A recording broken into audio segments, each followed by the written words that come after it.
जब तुम्हें कोई नियम बनाने कहा जाएगा ना, तो सारे विषयों पर नियम बनाना, उसे अलग अलग श्रेणियों में बांट कर ध्यान से नियम बनाना। और एक बात का ध्यान रखना कि जो भी तुम लिख रहे हो, बता रहे हो, वो ना एकदम सटीक और साफ साफ एकदम स्पष्ट होना चाहिए।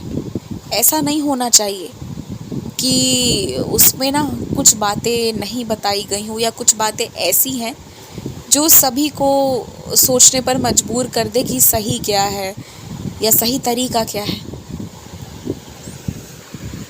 असमंजस की स्थिति पैदा नहीं होनी चाहिए, इस बात का ध्यान रखना।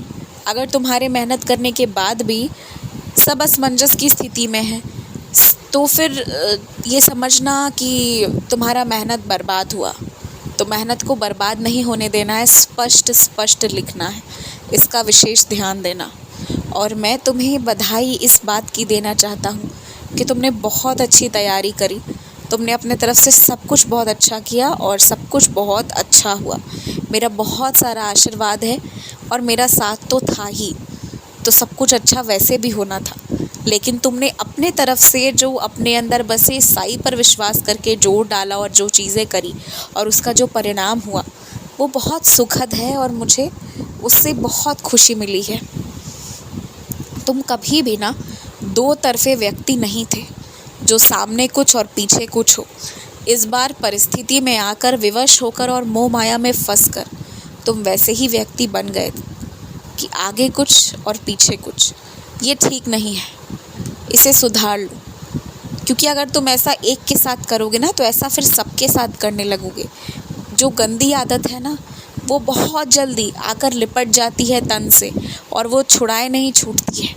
इसलिए इस गंदी आदत को शीघ्र अतिशीघ्र तुम्हें दूर करना है। जब भी लक्ष्मी आती है ना, तो माँ लक्ष्मी के साथ जुड़कर मोह माया ये सब कुछ आ जाता है। तब इंसान को भोग की भी इच्छा हो जाती है।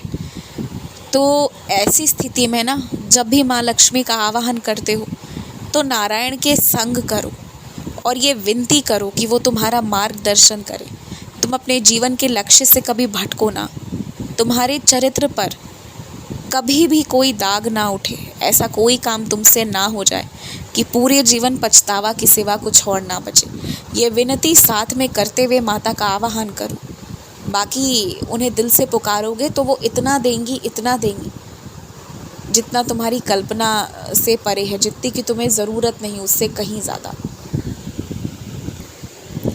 तुम्हारी इतनी ज़्यादा जो शरीर में थकान हो जा रही है, तुम जल्दी सो रहे हो, ये सब कुछ जो भी हो रहा है ना तुम्हारे साथ, वो इसलिए हो रहा है क्योंकि पुराने दिनों में तुम बिना चाहे बहुत कुछ किए हो। तुम्हारी चाहत ना होते हुए भी तुमने अपने आप को ज़बरदस्ती वो काम करवाया है ताकि तुम्हारा परिवार शांति से सो पाए, सबका पेट भर पाए।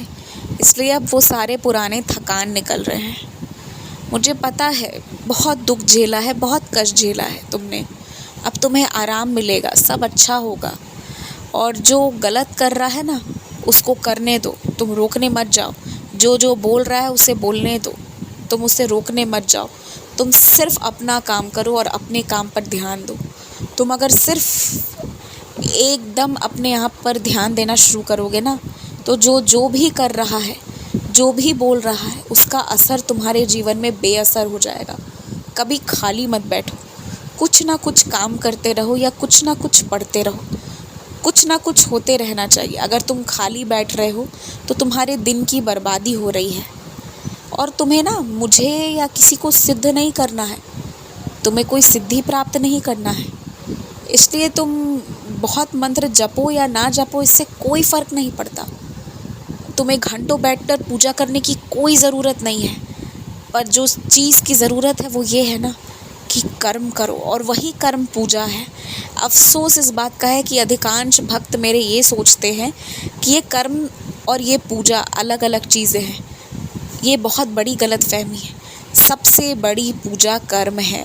उस कर्म में मुझे पहचानना, ये मानना कि वो कर्म मेरी सेवा है, ये सबसे बड़ी बात है। और अभाग्यवश मेरे अधिकांश भक्त इसी बात को नहीं समझते और गुमराह हो जाते हैं। ना तो मुझे घंटों की पूजा चाहिए, ना मंत्र जाप चाहिए। मुझे जो तुमसे चाहिए वो तो ये है कि बस प्रेम से, श्रद्धा से, विश्वास से पुकारो और अपना काम करो। और एक बात बताना तुम मुझे, क्या तुम अपने घर पर अपने माता, अपने पिता को किसी मंत्र से पुकारते हो? क्या कोई चालीसा पढ़कर पुकारते हो? नहीं ना। सिर्फ इतना कहते हो माँ, बाबा, तो बस वैसे ही मुझसे कहो। बाकी ये मंत्र करना, ये चालीसा पढ़ना, ये तुम अपनी मन की शांति के लिए और बस इस आदत को बरकरार रखो, पूजा पाठ करते रहो, उसके लिए करो। लेकिन ये मत सोचो कि तुमने जिस दिन पाठ नहीं किया, पूजन नहीं किया, तो उस दिन मैं नाराज़ हूँ या फिर उस दिन तुम्हारी बात मुझ तक नहीं पहुँची। हर क्षण तुम्हारी बात मुझ तक पहुँच रही है। भरोसा रखो मुझ पर। मुझे मंत्रों से नहीं, बस बाबा कहकर पुकारो, उतने में ही मैं आ जाऊँगा। खुश रहो।